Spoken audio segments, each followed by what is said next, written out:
Isang magandang araw po. Thank you Lord sa pagkakataon na nandito kami ngayon sa isang magandang lugar dito sa Bicol. Nandito po kami ngayon sa Cagsawa Daraga Albay na kung saan dito makikita ng malapitan ang Bulkang Mayon.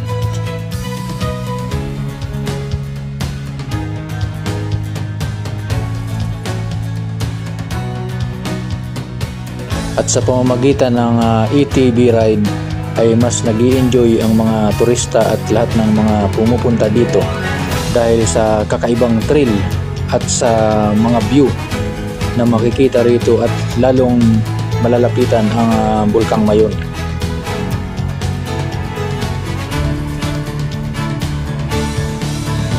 Ito yung isa sa mga thrill dito, yung dadaan tayo sa ilog na mabato na habang tumatakbo ay gumigiwang-giwang.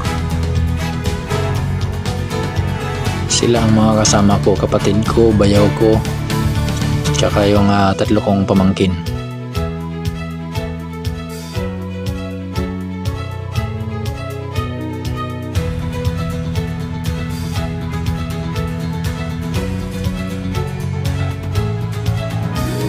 Halos hindi natin makita dito ng buo yung bulkan dahil may nakatakip na ulap sa bandang dulo.